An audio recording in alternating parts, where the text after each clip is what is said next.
Welcome back to Sasi's kitchen. வாங்க நேயர்களே, இன்றைக்கி நம்ம பார்க்க போகிறது என்னோடய ப்ளவுஸு. இது வந்து ஆக்சுவலாக 2 இயர்ஸ் பிஃபோர் நான் இந்த ப்ளவுஸ் எடுத்தது. எடுத்து இப்போ தான் அதை பார்த்துருக்கேன். இது ஆக்சுவலாக வந்து பிரின்சஸ் கட் வச்சு 500 ருபீஸ்க்கு நான் எடுத்தேன் பாரிஸில். ப்ளெயினாக இந்த மாதிரி ரவுண்டாக இருக்கிறதுலாம் வந்து ப்ளெயினாக இருக்கும். போட் நெக் நினைக்கிறேன்.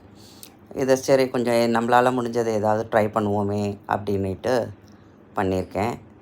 எல்லாமே ஹேண்ட்மேட் தான், ஆரியெலாம் கிடையாது. எல்லாமே மேனுவலாக உட்காந்து கையில் ஸ்டிச் பண்ணது தான். எப்படி இருக்குதுன்னு பாருங்கள். டிசைன்ஸ் இருக்கு அதில். எனக்கு அதனால அந்த ரவுண்டு இருக்குது, அதெல்லாம் எனக்கு கொஞ்சம் ஈஸியாக இருந்தது. இது எத்தனை நாள் ஆச்சு இது செய்கிறதுக்குன்ட்டு இனி ஜட்ஜ்மெண்ட் இருக்கா பாருங்கள்.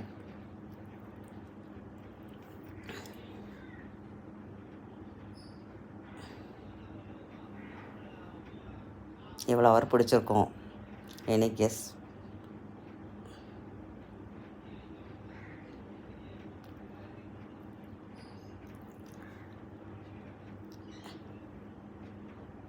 ஸோ ட்ரை பண்ணியிருக்கேன். எல்லாமே வீட்டில் இருக்க பொருளை வச்சு தான் செஞ்சது. பாருங்கள்.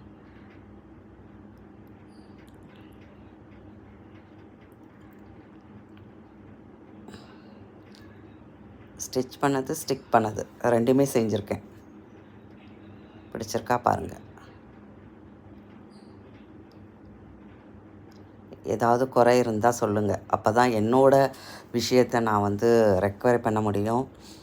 ஏன்னா நம்ம செய்கிறது எப்போவுமே கரெக்டுன்னு நம்ம நினைக்கலாம், ஆனால் பார்க்குறவங்களுக்கு தான் தெரியும் அது என்ன தவறு அப்படின்றத. உங்களோட கமெண்ட்ஸ் எதுவாக இருந்தாலும் தெரிவிங்க. அப்போ என்னால் ரெக்டிஃபை பண்ணுறது எனக்கு கொஞ்சம் ஈஸியாக இருக்கும்.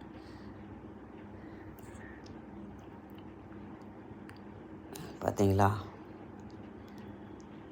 என்னால் முடியுன்றதுனால நீங்கள் வேஸ்ட் ஆஃப் டைம் பண்ணுறதுக்கு பதில் இந்த மாதிரி சின்ன சின்ன விஷயத்த நம்மளே செஞ்சால் நமக்கு ஒரு சாட்டிஸ்ஃபைடாக இருக்கும். கடையில் வாங்குறது இருந்தாலும், கடையில் வாங்குறது ஓகே, ஈவன் தோ நம்ம கொஞ்சம் ட்ரை பண்ணலாமே, நம்மளோட திறமைகளும் கொஞ்சம் வெளியில்